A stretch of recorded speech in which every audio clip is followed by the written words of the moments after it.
Hey guys, here Mr. Hedrick again to talk about one more video that deals with factoring and solving polynomials before we start looking at graphing polynomials in a little bit more depth. So there is one more type of factoring pattern that I wanted to mention, and that is called cubic factoring. So this pattern will be a sort of identity where it'll always be the same when you multiply out one side and compare it to the other. And this pattern is going to tell us that if we're subtracting perfect cubes, for example, x cubed minus y cubed, the pattern will always end up being x minus y times x squared plus xy plus y squared. Now, what would an example of this look like? Well, for this type of problem, we're always going to be dealing with perfect cubes, meaning instead of perfect squares, something times something equals a number or a variable. In this case, it'll be something times something times something again, 3 times. That equals a number or a variable. But the pattern will have a very similar approach to it that we've talked about in the past, and that's going to be, in this case, to cube everything you see, or cube root, I should say.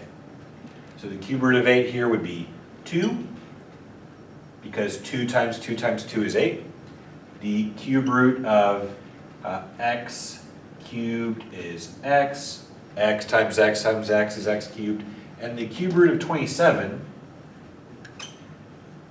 what times what is that? 3. This is what we're going to use as our information to plug into our pattern, right? Our cubic factoring pattern. So we should get, what does this equal? It equals 2x, both came from the left side of the symbol, correct? 2 came from 8, x came from x cubed. Both are to the left of the negative symbol. So on the parentheses, those will go in where x does. In other words, 2x is placed here. That 3 is going to be placed on the right side of our subtraction symbol. And then we're going to also fill in the second part of our pattern, right? We have 2x squared. So we need to square 2, which is 4. 2 times 2 is 4. We need to square x, which is x squared. We have x times y up here, which is multiplying those two terms in the first parentheses together. That'd be 2x times 3. 2x times 3 is 6x. And lastly, y squared came from y cubed in this example. Down here, that's going to be 3 squared plus 3 times itself, which is 9. Now, the way that you can always double check that this works out is to multiply things out, right? If we multiplied this out using the box method, things would cancel, things would simplify, and we would end up with 8x cubed minus 27. We can see this more generally by double checking our example up top, right? So if we took x minus y and multiplied by x squared plus xy plus y squared, as we see here, does this multiply out to equal x cubed minus y cubed? Yes. X squared times x is like 2 plus an invisible 1, which is x cubed. X squared times negative y is negative x squared y. Xy times x, add those exponents that are common. X times x is x squared. Y carries over. Notice that these will cancel, by the way. Positive and negative will cancel. Xy times negative y, positive times negative is negative xy squared, right? Think of 1 plus 1 is 2. X times y squared is xy squared. Again, we see things cancel out, right? A positive xy squared and a negative xy squared cancel out. And lastly, negative y times y squared is negative y cubed. 1 plus 2 is 3. We end up with x cubed minus y cubed. That's exactly what we should have ended up with. So whenever you're given a cubic factoring pattern, whatever your answer is that you select or choose, just double check it as usual by multiplying it back out. Be careful of the signs here, right? Notice the second parentheses always has positive, first always has negative, at least for this factoring pattern here. So that wraps up all of the type of factoring that we're going to be doing in this whole semester. We've talked about higher power factoring, perfect square factoring, cubic factoring now. And that leads us to problems where we're asked to solve where we can't necessarily always factor or use things like the quadratic formula or the root method or completing the square. Sometimes we can't use any of the factoring patterns or solving methods, all those quadratic formulas, and we can't use any of those methods to solve our problems. What do we do then? Okay, so this is where we're going to talk about the distinction between total roots, possible roots, and actual roots to a specific problem. Now we've talked about one of these already, the fundamental theorem of algebra, for example, where we know the total number of roots by what the degree is in our problem. So total equals degree. So think of an example like f of x equals this polynomial. What's the degree? That's the real question, right? That's going to tell us how many total roots we should have. And in this case, we should have 4 because our degree is 4, right? Okay. So whatever our solutions or roots or zeros that we find, there should be 4 of them, in other words. Now what could they possibly be? Well, what they could possibly be can be found by looking at the last number given and the first number given. So what's the last number here? It's a -2, right? And what's the first number? It's a 3, that lead coefficient, right? That's a +3. Sometimes it's an invisible one. In this case, it's +3. It could be a negative at some cases. Again, not here.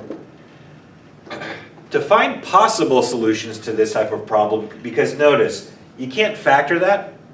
Okay? You can't use the root method to solve that. You can't use anything that we've learned so far to approach this problem or solve it. So we're going to have to do something else. What we can do is to list out things that it could possibly be first. So possibly, things that last number over the first number, these are all possible root zeros or solutions. So think about what times what equals -2. 1 times -2 is -2, and -1 times +2 is also -2. These are a list of factors for our last number, right? The last thing that shows up here. What about the factors of our first number? What times what equals a 3? Well, we know that a +1 times a +3 equals 3, and a -1 times a -3 equals 3. Okay. These are the lists of possible solutions to my problem. For example,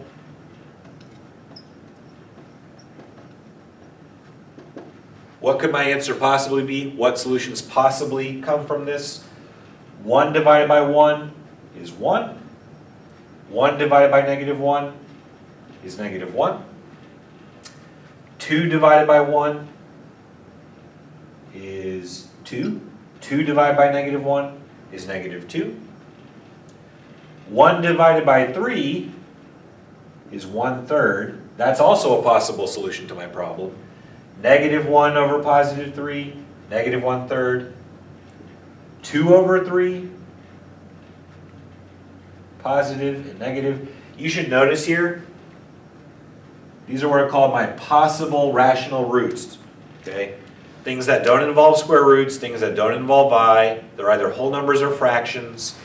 These are things that could possibly be solutions to my problem, roots or zeros to my problem, right?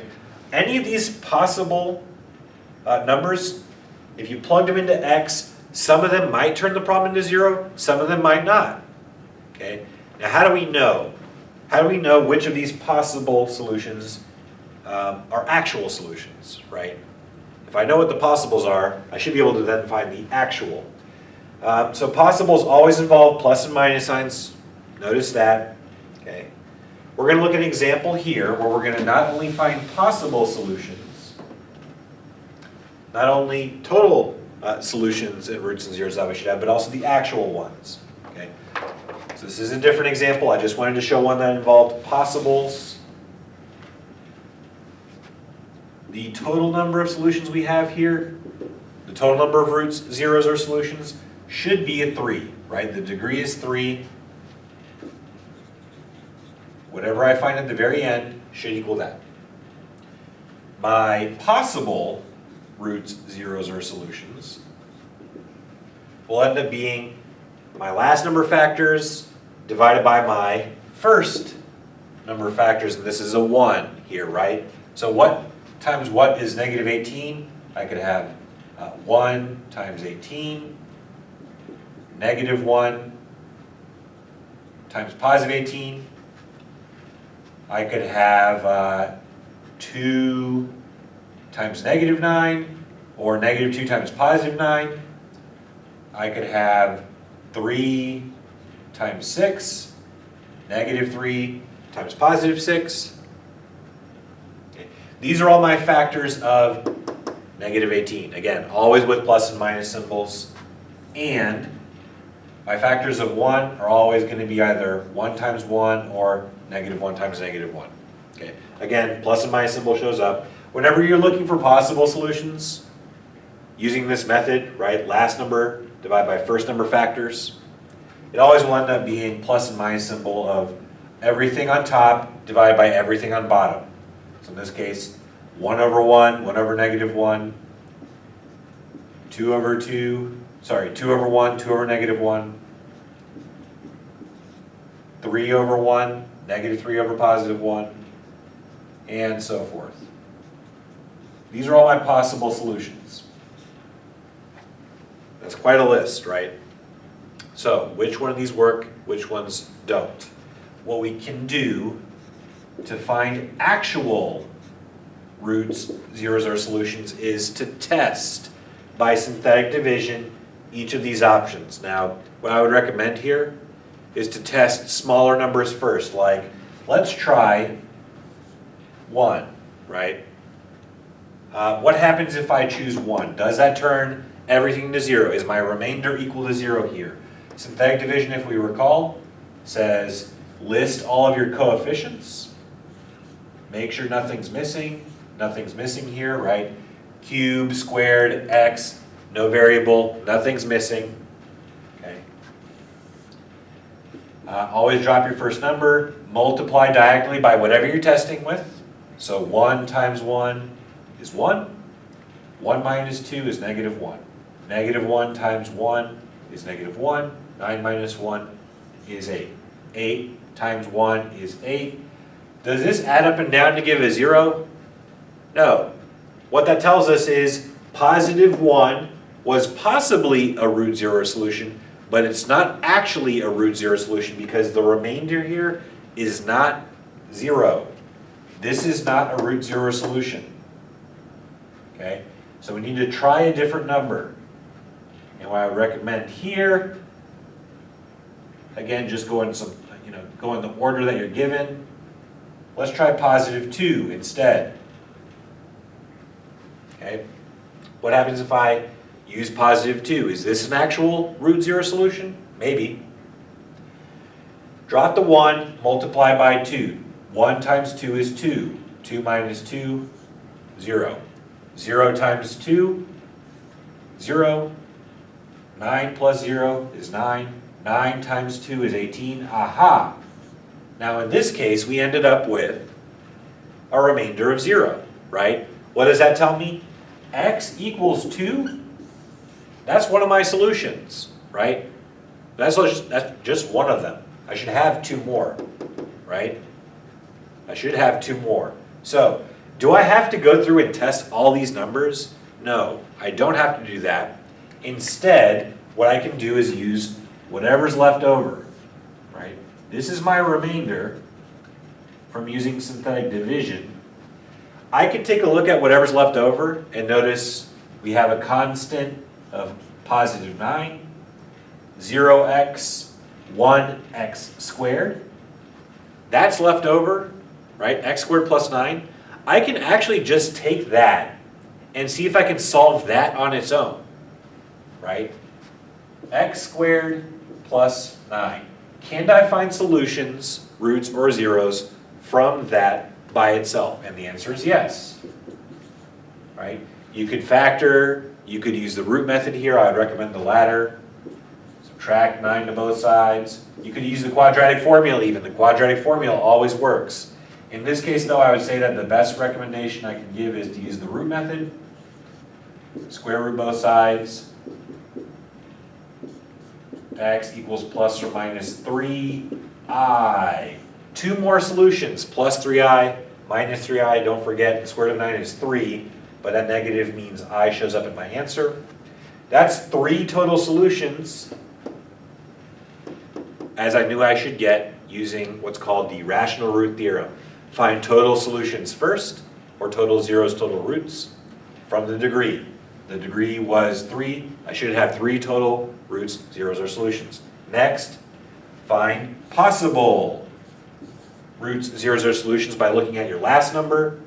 What are the factors? List them out. What are the factors of your first number? List them out. And then divide top over bottom. Everything on top divide by everything on the bottom. Those are all your possible roots, zeros, or solutions. Then test using synthetic division, right? See what gives you a remainder of 0. That will be one solution. And then whatever's left over, use the quadratic formula, factor, root method, any way to solve that you can to find whatever other actual solutions that you have in your problem. They should add up to equal your total. And that is the last way that we have to solve any problems that were given in Algebra 2. So hopefully this helped. We'll be talking about graphing coming up, and I'll see you next time.